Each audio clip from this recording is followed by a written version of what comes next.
Assalamualaikum warahmatullahi wabarakatuh. Waalaikumsalam. Mari kita mulai. Bismillahirrahmanirrahim. Berkaitan dengan ayat tersebut, mengingat akhir-akhir ini bencana terus melanda, baik di Indonesia ataupun di luar negeri, seperti di Turki dan Suriah. Bagaimana kaitannya dengan surat Al-Ankabut ayat 36 dan 30 tadi? Apakah sudah termasuk tanda akhir zaman? Husnudzon pada Allah itu sebagai peringatan. Itu sebagai peringatan dari Allah. Mudah-mudahan bencana yang datang silih berganti, khususnya di negeri kita ini, mudah-mudahan itu sebagai peringatan dari Allah, sehingga kita bisa mengambil ibrah, berhenti dari kemaksiatan. Kalau ada yang mengatakan bencana yang datang silih berganti itu merupakan fenomena alam biasa, jangan bawa-bawa agama, kan gitu. Kita ini sebagai hamba Allah tentu lebih yakin, lebih percaya dengan informasi yang diberikan oleh Allah daripada informasi yang diberikan oleh manusia seperti kita-kita ini.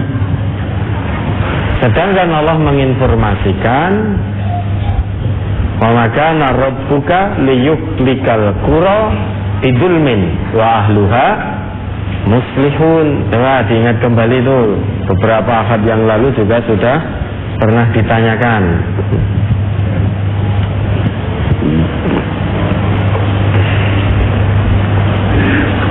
Ayat 117 itu.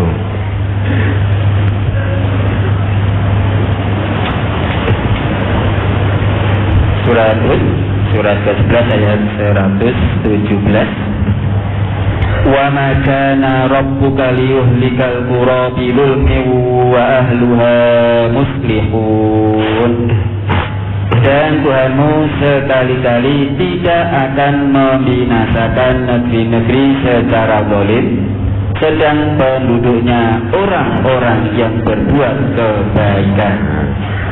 Allah tidak mungkin turunkan azab pada satu negeri yang mana negeri itu isinya orang-orang yang terus berbuat baik, sehingga kebaikan, kebajikan, kebenaran itu berjalan di negeri itu. Maka Allah tidak akan turunkan azab di tempat itu. Sehingga pemahaman atau pelajaran yang bisa kita ambil dari ayat ini, maksiat itu mengundang azab, sehingga datangnya azab itu karena kemaksiatan, bukan fenomena alam biasa. Kalau satu negeri penduduknya sudah kemaksiatan merajalela, terang-terangan mendominasi, itu berarti mengundang azab. Sehingga azab Allah ini datang karena diundang. Yang mengundang kemaksiatan yang terus kita lakukan, naudzubillah. Nah, namun demikian kita husnudzon pada Allah, karena Allah itu tidak langsung mengazab hambanya jika hamba itu baru sekali dua kali berbuat kemaksiatan. Diberi tangguh oleh Allah, diberi peringatan dulu oleh Allah, biar hamba itu tersadar akan kekeliruan, kemaksiatan yang dia lakukan, sehingga kembali kepada Allah. Wa umli lahum, aku beri tangguh kepada mereka. Inna kaidi, mating sesungguhnya rencanaku amat teguh. Allah berikan peringatan demi peringatan. Dengan peringatan itu ada orang yang sadar sehingga menyadari dosa-dosa yang telah dilakukan dan kembali bertobat pada Allah dengan taubatan nasuha. Ada orang yang merasa aman,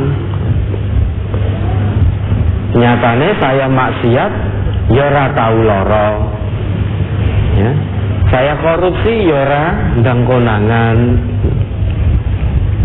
saya selingkuh juga tidak ada yang tahu, urusan pekerjaan lancar, karirnya lancar. Di saat Covid banyak yang di PHK, banyak orang yang sregep sholat di PHK. Saya nggak sholat ya ora di PHK, malah naik gaji, naik pangkat, lancar-lancar baik, sehingga dia merasa aman dari azab Allah. Padahal orang yang merasa aman dari azab Allah itu hanya orang-orang kafir, orang-orang yang rugi. Dan azab Allah datangnya bisa tiba-tiba, tanpa permisi, tanpa kula nuwun. Sudah Allah berikan peringatan demi peringatan, tidak digubris, diabaikan oleh manusia. Maka azab itu bisa datang malam hari saat manusia tertidur lelap, saat istirahat. Atau azab itu bisa datang di siang hari saat manusia beraktivitas. Coba diingat kembali itu Quran surat Al-A'raf ya, ayat 96 sampai berapa itu? 99. Ya, sampai 99. Surat Al-A'raf surat ke-7 ayat 99 sampai 9. Walau anna ahlal qura amanu wattaqaw lafatahna 'alaihim barakatin minas samai wal ardi walakin kazzabu fa'akhadnahum bima kanu yaksibun. Afa amina ahlul qura ayyatiyahum ba'suna bayatan wa hum naimun. Awa min ahlul qura ayyatiyahum ba'suna duhaw wa hum yal'abun. Afa aminu makrallah fala ya'manu makrallahi illa al-qaumul khasirun. Jikalau sekiranya penduduk negeri-negeri beriman dan bertakwa, pastilah kami akan melimpahkan kepada mereka berkah dari langit dan bumi. Tetapi mereka mendustakan ayat-ayat kami itu, maka kami siksa mereka disebabkan perbuatannya. Maka apakah penduduk negeri-negeri itu merasa aman dari kedatangan siksa kami kepada mereka di malam hari, di waktu mereka sedang tidur? Nah ini, jadi siksaan Allah, azab Allah itu bisa datang di malam hari saat manusia terlelap dalam tidurnya. Saat istirahat dari lelah yang sudah melanda sejak siang hari, harusnya malam hari istirahat dengan nyaman.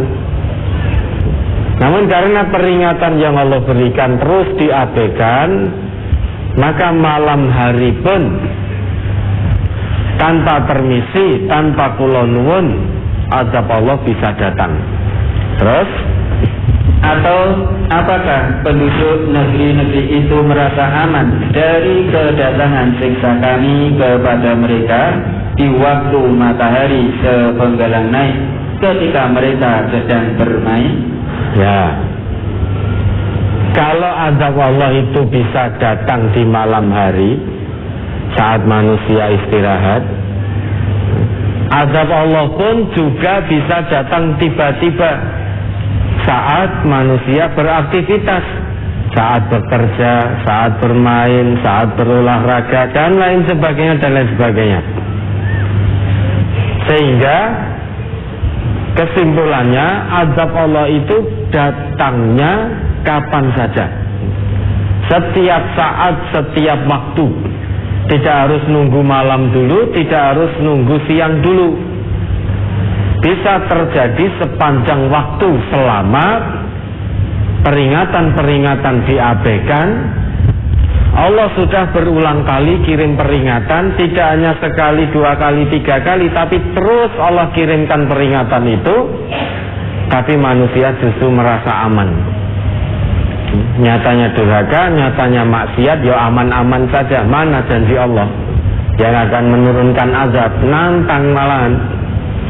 Terus, maka apakah mereka merasa aman dari azab Allah yang tidak terduga-duga? Tiada yang merasa aman dari azab Allah kecuali orang-orang yang merugi. Afa aminu makrallah fala ya'manu makrallah illal qaumul khasirun. Orang yang merasa aman dari siksaan Allah yang datangnya bisa tiba-tiba, sewaktu-waktu, tanpa permisi, tanpa harus menunggu tobat dulu. Orang yang merasa aman itu hanya orang-orang yang rugi dunia, rugi akhirat. Maka kita husnudzon, bencana yang datang silih berganti, mudah-mudahan itu sebagai peringatan dari Allah, sehingga penduduk negeri yang kita cintai ini bisa mengambil ibrah.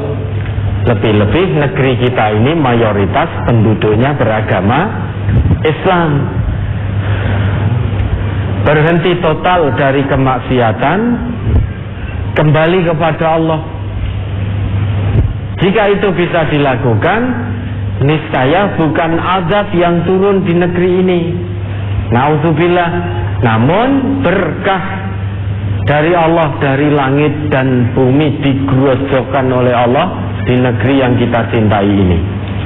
Syaratnya iman dan takwa. Walau anna ahlal qura amanu wattaqau lafatahna alaihim barakatim minas samai wal ard. Kalau negeri ini ingin mendapatkan berkah Allah dari langit dan bumi, dijaga oleh Allah, dilimpahkan berkah karunia, kenikmatan dari Allah, jangan tinggalkan iman dan takwa. Lebih-lebih negeri kita ini dikaruniai oleh Allah, mayoritas penduduknya beragama Islam, kitab sucinya sama, nabinya juga Nabi Muhammad sallallahu alaihi wasallam. Maka kalau semuanya pegang teguh pada apa yang diwariskan oleh Nabi, niscaya keberkahan akan dilimpahkan oleh Allah bagi negeri yang sangat kita cintai ini. Namun ingat, jika mendustakan kebenaran agama Allah, bukan berkah yang Allah turunkan, tetapi apa? Azab yang akan Allah turunkan. Itu ketetapan Allah, itu sunatullah yang terus akan berlaku sepanjang masa sampai hari kiamat. Dan dahulu kala sudah banyak kaum dan negeri-negeri yang durhaka dibinasakan oleh Allah. Dan itu diabadikan dalam Al-Quran. Tujuannya agar dipetik pelajaran, diambil ibrah, biar generasi berikutnya tidak melakukan hal yang sama, yaitu durhaka pada Allah. Jika terus melakukan kedurhakaan, maka kesudahan, kebinasaan karena ditimpa azab Allah pun juga potensi besar terus berlaku. Dan kita mohon pada Allah, mudah-mudahan Allah limpahkan anugerah berkah dari langit dan bumi bagi negeri kita ini. Mulai dari diri kita masing-masing, ibda bin nafsik. Tidak usah ndudingi wong liya, tapi kita menjadi bagian dari turunnya, berusaha menjadi bagian sebab turunnya berkah Allah ke negeri ini. Yaitu masing-masing kita orang Islam tingkatkan keimanan dan ketakwaan.